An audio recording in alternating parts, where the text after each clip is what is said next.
Good evening all of you. मैं पंकज विश्वकर्मा आप लोग को शारदा एजुकेशन प्लेटफॉर्म पर स्वागत करता हूं। और आप लोग बहुत बेहतरीन अंदाज में पढ़ना शुरू कर दिए और आप लोग से बार बार यही निवेदन है कि चैनल को अधिक से अधिक सब्सक्राइब कीजिए, लाइक कीजिए और शेयर कीजिए। आप लोग पढ़ने के लिए पढ़ लेते हैं लेकिन लाइक नहीं कर रहे हैं वीडियो। भाई लाइक भी कर दिया करिए, थोड़ा हम भी मोटिवेट हो जाते हैं ना कि हाँ इतने लोग लाइक किए, इतने लोग कमेंट किए हैं। एक कन्या कोई वो लिखी थी कि सर थोड़ा कमेंट भी पढ़ लिया करिए। बिल्कुल कमेंट पढ़ लेते हैं और कमेंट आप लोग को पढ़ेंगे और जो कोई आप लोग को समस्या होगा उस कमेंट पे देखते भेजते रहिएगा, हम कमेंट पढ़ते रहते हैं, ठीक है। और रही जो इसकी क्वालिटी की 240 करने के लिए क्या बता रहे थे 240 पे किया जाए तो सारी समस्या का समाधान हो जाएगा, थोड़ा लाइट वेट थोड़ा मेंटेन हो जाएगा ना। तब तक आप लोग पढ़ते रहिए, जैसे चल रहा है ऐसे चलने दीजिए और बहुत बढ़िया व्यवस्था करेंगे। डिजिटल का भी व्यवस्था करना सोच रहे थे, डिजिटल बोर्ड रहेगा, थोड़ा क्वेश्चन हल कराने में भी आसान हो जाएगा ना। बस आप लोग पहले 1000 सब्सक्राइबर बढ़ाइए, जल्दी से जल्दी लाइक कीजिए, शेयर कीजिए, कमेंट करते रहिए, ठीक है। और सब्सक्राइब ताबड़तोड़ कीजिए, एकदम ताबड़तोड़ सब्सक्राइब कीजिए। चलिए, तो कल हमने आप लोग को पढ़ा दिया था थायराइड ग्रंथि। आज हम लोग पढ़ेंगे पैराथायराइड ग्रंथि। क्या पढ़ेंगे? पैराथायराइड ग्रंथि पढ़ेंगे। चलिए अब ध्यान दीजिए सब लोग बोर्ड पर। तो बोर्ड पे ध्यान देंगे, हम लोग पढ़ेंगे पैराथायराइड पैराथायराइड ग्रंथि। कौन सी ग्रंथि पढ़ेंगे भैया? पैराथायराइड ग्रंथि पढ़ेंगे। ध्यान दीजिए, अब आप जानते हैं पैराथायराइड ग्रंथि के संपूर्ण परिचय के लिए कल की तरह बेहतरीन परिचय बताएंगे। आप जानिए, अगर आपसे पूछा जाए कि यह ग्रंथि स्थित कहाँ होता है तो आप जानते हैं यह ग्रंथि गले में स्थित होता है। कहाँ स्थित होता है भैया? गले में स्थित होता है। अगर आपसे पूछा जाए कि यह ग्रंथि संख्या में कितना होता है तो आप बताएंगे संख्या में 4 होता है। अगर आपसे पूछा जाए यह आकार में कैसे होता तो आप बताएंगे यह मटर के दाने के समान होता है। किसके समान होता है? मटर के दाने के समान होता है। अगला बात, अगर आपसे पूछा जाए कि यह किस रंग का होता तो आप बताएंगे यह भूरे रंग का होता। किस रंग का होता भैया? भूरे रंग का होता है। अगर आपसे पूछा जाए इसकी लंबाई, इस ग्रंथ की लंबाई कितनी होती है तो इस ग्रंथ की लंबाई 6 से लेकर 7 मिलीमीटर होती है। और अगर आपसे पूछा जाए इस ग्रंथ की चौड़ाई कितनी होती है तो इस ग्रंथ की चौड़ाई भैया 3 से लेकर 4 मिलीमीटर होती है। और अगर पूछा जाए इस ग्रंथि का भार कितना होता है तो इस ग्रंथि का भार 50 ग्राम का होता है। कितने ग्राम का? 50 ग्राम। अगर आपसे पूछा जाए ये किस ऊतक का बना होता है तो आप बताएंगे भैया तंतुमय संयोजी ऊतक का बना होता है। किस ऊतक का बना होता है? तंतुमय संयोजी ऊतक का बना होता है। अगर आपसे पूछा जाए इसके द्वारा स्रावित हार्मोन्स कौन से हैं तो आप जानते हैं इसके द्वारा स्रावित हार्मोन का नाम होता है पैराथार्मोन हार्मोन्स। कौन सा हार्मोन भैया? पैराथार्मोन्स हार्मोन्स। इस ग्रंथ के द्वारा स्रावित हार्मोन्स का नाम क्या है? पैराथार्मोन हार्मोन्स होता है। चलिए अगला बात आप ध्यान से सुनिएगा, इस हार्मोन्स का कार्य क्या है? यहाँ तक अभी लिखें इस कार्य, क्या लिखेंगे? कार्य।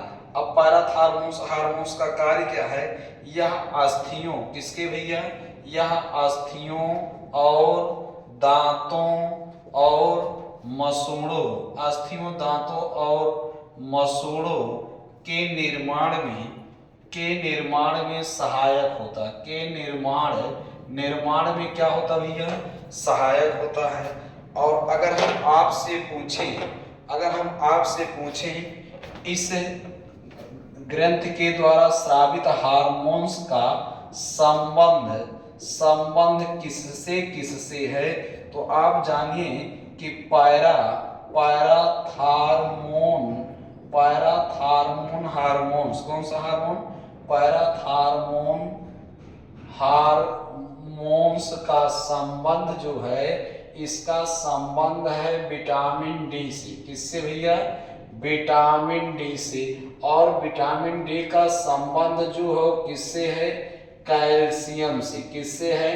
कैल्शियम से। कैल्शियम का प्रतीक क्या होता है? Ca होता है। क्या होता है? Ca। मोबाइल हम देखो वहां तक आ रहा है कि नहीं? Ca होता है। पूरा बात क्लियर हो गया? चलिए आगे ध्यान से देखते रहिए। इस संबंध हो गया। अब ध्यान से सुनिए, अभी लाओ ना रहने दीजिए। अगला बात ध्यान से देखिए। अगला बात, के संबंध, अगर मान लीजिए इस हार्मोन्स की क्या हो जाए? कमी। क्या हो जाए भैया? कमी। तो इस हार्मोन की कमी होने पर एक बेहतरीन रोग होगा जिसे कहेंगे टेटैनी। क्या कहते हैं? टेटैनी कहते हैं। और क्या हो जाएगा? हो जाएगा हाइपो। क्या? हाइपो कैल्समिया। हाइपो क्या हो जाएगा? हाइपो कैल्सीमिया हो जाएगा। हाइपोकैल्सीमिया क्या हो जाएगा? हाइपोकैल्सीमिया। अगर आपसे पूछा जाए और क्या हो सकता है तो हो जाएगा हाइपोफास्फेटीमिया। हाइपोफास्फेटीमिया हो जाएगा, एक कमी से होता है। चलिए अगर मान लीजिए इस हार्मोन्स की क्या हो जाए भैया? अधिकता। क्या हो जाए? अधिकता। अधिकता में क्या होगा? अधिकता में हो जाता है ऑस्टियोपोरोसिस। ऑस्टियोपोरोसिस हो जाता है। क्या हो जाता है भैया? ऑस्टियोपोरोसिस नामक रोग हो जाता है। और क्या हो जाता है? और हो जाता है हाइपर कैल्शियमिया। क्या हो जाता है?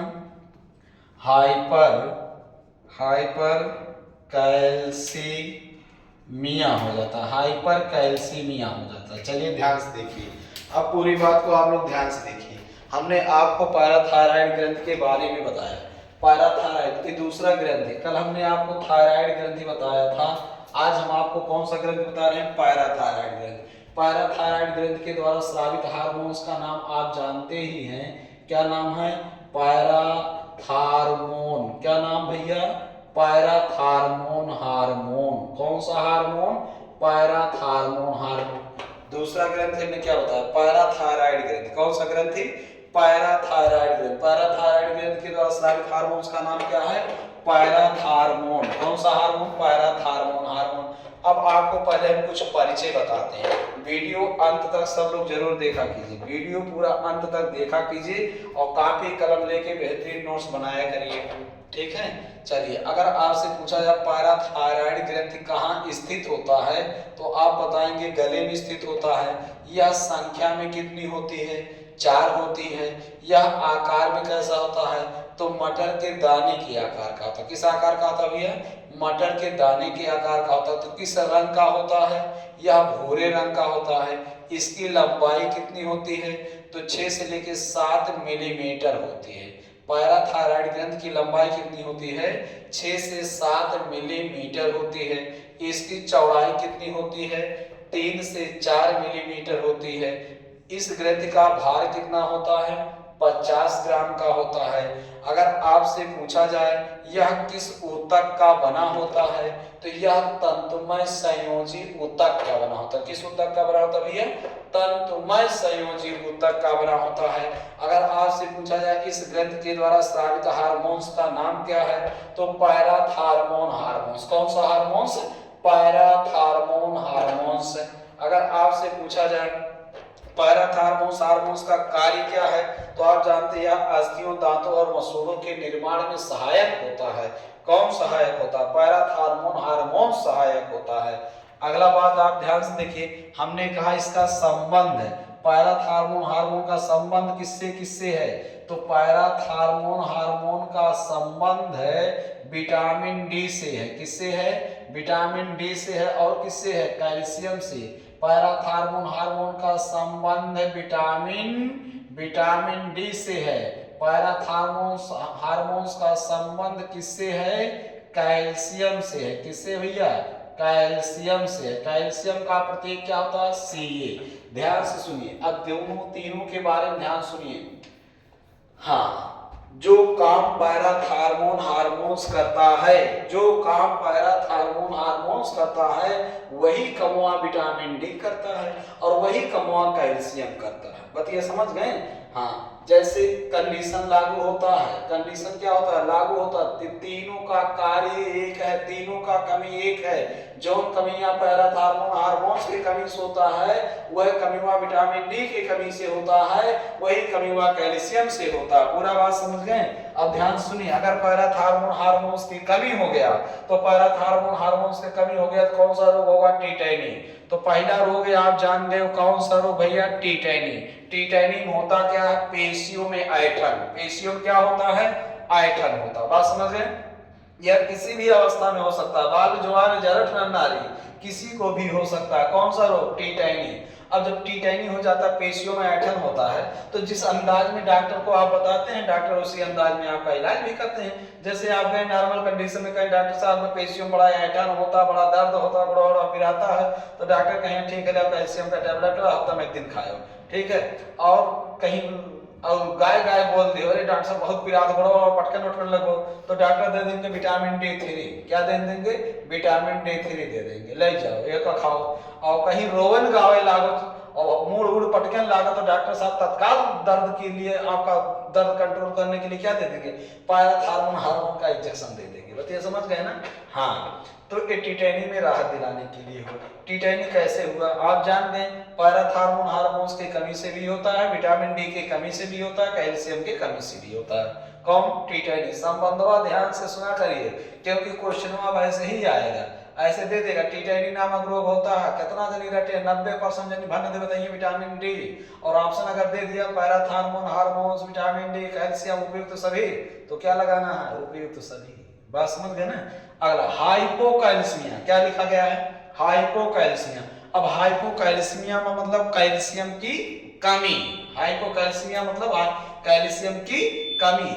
जहां लिखा रहे हाइपो जान जाओ कमी, और जहां लिखा रहे हाइपर जान जाओ अधिकता। कमी में हमेशा लिखा रहता है हाइपो। अब हाइपोकैल्सीमिया, हाइपोकैल्सीमिया मतलब कैल्शियम की कमी। अब जब कैल्शियम की हो जाए कमी, तो आप जानते हैं कौन कौन सा रोग हो, सूखा रोग हो जाएगा जिसे कहते हैं रिकेट्स रोग हो जाएगा, ऑस्टियोमैलेशिया होगा, ठीक है, जिसे मृदुलास्थ रोग कहते हैं। सब पढ़े हो कैल्शियम में। बस में हाइपोकैल्सीमिया में क्या क्या होगा, हमने कहा हाइपोकैल्सीमिया अगर हुआ तो कैल्शियम की कमी, तो कैल्शियम की कमी हो जाएगा तो बच्चों के जो दंतवा होता है, दांत, ये देरी से निकलेगा। दांत क्या होगा, देरी से निकलेगा।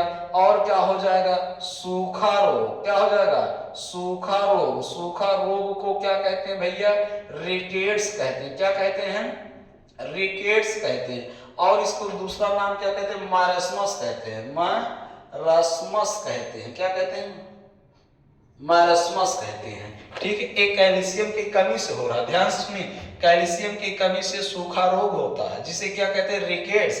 ये विटामिन डी के भी कमी से होता है, ठीक है। सूखा रोग कहिए, चाहे रिकेट्स कहिए, चाहे मारस्मस कहिए, यह किसके कमी से, यह विटामिन डी के भी कमी से होता है, कैल्शियम की भी कमी से होता है, पैराथार्मोन हार्मोन्स की कमी से भी होता है। तो अर्थात उपयुक्त सभी। सूखा रोग को क्या कहते हैं, सूखा रोग को रिकेट्स कहते हैं, रिकेट्स को क्या कहते हैं, मारस्मस कहते हैं। आपसे क्वेश्चन अगर पूछा जाए मारस्मस किसके किसके कमी से होता है, ऑप्शन में दे दिया पैराथार्मोन हार्मोन की कमी, विटामिन डी की कमी, कैल्शियम की कमी, तो क्या लगेगा, उपयुक्त सभी। और आप जानते हैं वही मारस्मस रोग है जो प्रोटीन और ऊर्जा के कमी से होता है। प्रोटीन के कमी से केवल क्वाशियोकर नामक रोग होता है, लेकिन जब प्रोटीन और ऊर्जा दोनों की कमी हो जाती है तो मारस्मस नामक रोग होता है। और उसी मारस्मस को यहाँ क्या कहते हैं हम, सूखा रोग, या क्या कहते हैं, रिकेट्स कहते हैं। जो किसके कमी है, अगर पूछा जाए कौन है, विटामिन की कमी से, विटामिन डी की कमी से, किस खनिज लवण की कमी से, कैल्शियम की कमी से, किस हार्मोन की कमी से, पैराथार्मोन हार्मोन की कमी से, किस पोषक तत्व की कमी से, तो बताएंगे प्रोटीन और ऊर्जा की कमी से। बताइए समझ गए ना? हाँ, चलिए और बता दें हाइपोकैल्सीमिया में क्या क्या हो रहा है। और आप जानते हैं हाइपोकैल्सीमिया में मृदुलास्थ रोग हो रहा है। क्या हो रहा है,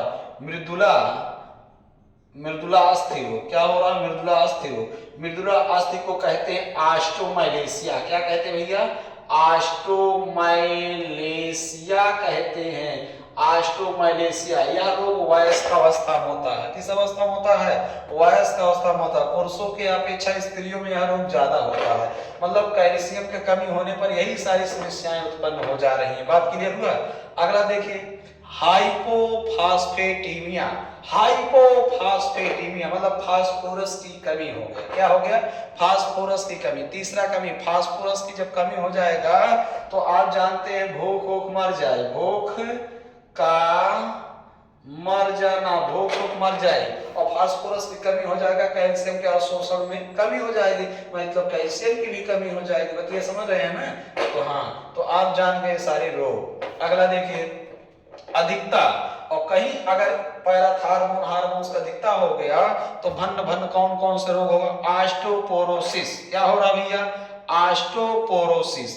ऑस्टियोपोरोसिस नामक रोग हो रहा है। बताइए, समझ गए? ये ऑस्टियोपोरोसिस में क्या होगा? हड्डियां उबड़ खाबड़ हो जाएगी। क्या हो जाएगी? उबड़ खाबड़, इधर निकल के कोबर उबर निकल जाएगा। क्या? ऑस्टियोपोरोसिस में। बात क्या समझ गए यहाँ? और इसमें देखिए, और हाइपर कैल्सियम। हाइपर कैल्सियम मतलब कैल्शियम की अधिकता हो जाएगी। जब कैल्शियम की अधिकता हो जाएगी, गुर्दा में पथरी हो जाएगा, पित्ताशय में पथरी हो जाएगा, हड्डियां भंगुर हो जाएंगी, तनिक चोट लगने से टूट फूट जाएंगी, सारी समस्याएं होती हैं। तो ये हो गया भैया क्या? पैराथायराइड ग्रंथि के बारे में। एक बार फिर से सुन लीजिए, अगर पैराथार्मोन हार्मोन्स की कमी हो जाएगा तो विटामिन डी की कमी हो जाएगा और कैल्शियम की कमी हो जाएगा, क्योंकि तीनों में आपस में संबंध है। और पैराथार्मोन हार्मोन की कमी से टिटैनिक, जिसका लक्षण आप जान गए, पेशियों में ऐंठन। और हाइपोकैल्सिमिया मतलब कैल्शियम की कमी, कैल्शियम की कमी मतलब विटामिन डी की कमी, विटामिन डी की कमी मतलब दांत का देरी से जमना, रिकेट्स नामक रोग हो जाना, मृदुलास नामक रोग हो जाना। अगला है हाइपोफास्फेटीमिया। हाइपोफास्फेटीमिया मतलब फास्फोरस की कमी, फास्फोरस की कमी हो जाएगा तो भूख का मर जाना। ठीक है। अधिकता, अधिकता में क्या है? ऑस्टियोपोरोसिस। ऑस्टियोपोरोसिस में उबड़ खाबड़ हो जाएगा, मतलब उबड़ उबड़ निकल आ जाएगा। और हाइपर कैल्सिमिया मतलब गुर्दे में और पित्ताशय में क्या हो जाएगा भैया? पथरी हो जाएगा। पूरा बात क्लियर हुआ? एक बार सरसरी निगाहों से फिर से आप लोग देख सकते हैं, स्क्रीनशॉट ले सकते हैं। और आप लोग को ये ध्यान से सुनिए, हम ऑनलाइन पढ़ा रहे हैं ताकि आप लोग का पूरा रिवीजन होता रहे। ठीक है। और बार बार आप लोग को एक ही चीज प्रतिदिन बता रहे हैं, गृह विज्ञान टीजीटी पीजीटी एलटी नेट के नए बैच को ज्वाइन करने के लिए आप टीजीटी के लिए सुबह 8 से 11 वाला बैच ज्वाइन करें और नेट बैच पढ़ने के लिए आप दोपहर 2 बजे से 5 बजे तक वाला बैच ज्वाइन करें। शारदा एजुकेशन संस्था में केवल गृह विज्ञान टीजीटी पीजीटी और नेट का क्लास संचालित किया जाता है और यहाँ सफलता दिलाने का हमारा सबसे बड़ा जिद होता है। ठीक है। जिद इतना बड़ा है कि यहाँ जितने बच्चे आते हैं, हमको आइडिया पता है, पूरा क्रियाकलाप पता है, क्वेश्चन कैसे पूछी जाएगी, कहाँ कहाँ से आएगा। आयोग हमें सिलेबस दे दिया, आयोग 4 ऑप्शन दे देगा, बताइए उतना पढ़ाइए, उतना पढ़वाइए, उतना तैयार करवाइए, उतने में से जाना है। तो हम एकदम एक एक लाइन का आप लोग को कीड़ा बना देंगे। ठीक है। आप लोग बस केवल शारदा एजुकेशन संस्था को ज्वाइन कीजिए, गृह विज्ञान के सभी विद्यार्थी यहाँ से सफल होके ही जाएंगे। चलिए, आप लोग वीडियो को ज्यादा से ज्यादा शेयर कीजिए, लाइक कीजिए, कमेंट कीजिए। बहुत बहुत धन्यवाद।